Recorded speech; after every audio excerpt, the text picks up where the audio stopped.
Kenalkan, nama saya Happy Diana Putri, NPM 2204-189. Perkenalkan, nama saya Maria Oribel Miranda, NPM 2204-188. Baiklah, perkenalkan nama saya Muhammad Novi Noval. Perkenalkan, nama saya Gilang Prawingga, NPM 2204-182. Nah, saya di sini akan menjelaskan tentang database. Database adalah koleksi data yang sistematis yang disimpan secara elektronik. Ini dapat berisi semua jenis data, termasuk angka, kata, gambar, video, dan file. Anda dapat menggunakan perangkat lunak yang disebut dengan sistem manajemen atau DBMS untuk menyimpan, mengambil, dan mengedit data. Nah, mengapa database itu penting? Basis data berformat tinggi sangat penting untuk setiap organisasi. Basis data mendukung operasi internal perusahaan dan penyimpanan internal yang pelanggan serta pemasok. Basis data juga menyimpan informasi administratif dan data yang lebih khusus, seperti model teknik atau ekonomi. Contohnya termasuk sistem perpustakaan digital, sistem referensi perjalanan, dan sistem inventaris. Manfaat DBMS: kemandirian data, akses data efisien, integritas administrasi data, akses konkuren, dan crash recovery.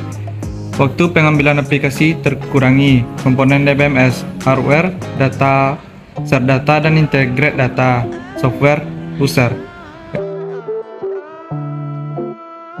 Di sini saya akan menjelaskan tentang tingkatan dalam database, mulai dari yang terbesar sampai yang terkecil.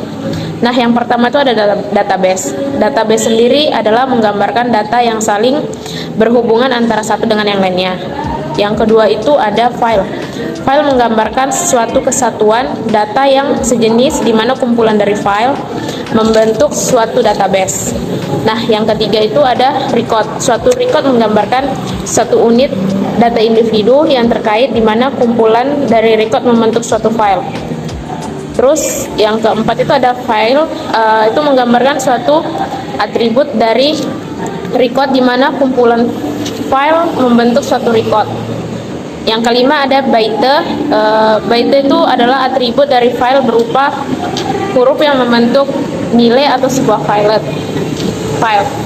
Nah, yang terakhir itu ada bit. Bit merupakan bagian terkecil dari data secara keseluruhan, yaitu berupa karakter ASCII atau American Standard Code of Information Interchange. Adalah salah satu yang merupakan komponen pembentuk byte. Baiklah, saya akan menyebutkan contoh serta menjelaskan 3 software yang termasuk ke dalam DBMS, yaitu yang pertama Microsoft SQL Server. Ragam fitur yang dihadirkan di perangkat ini. Yang pertama adalah fitur untuk mengubah data mentah menjadi data yang bisa ditindaklanjuti dan dikirim ke perangkat apapun. 2. Oracle RDBMS. Melalui tools ini memungkinkan bisnis untuk menyimpan database perusahaan di cloud. Tidak hanya itu, terdapat juga beberapa kelebihan dari software database manajemen ini, seperti pengoptimalan query kompleks yang lebih efisien, proses transaksi yang lebih lancar, serta keamanan data yang lebih baik. Ketiga, MySQL.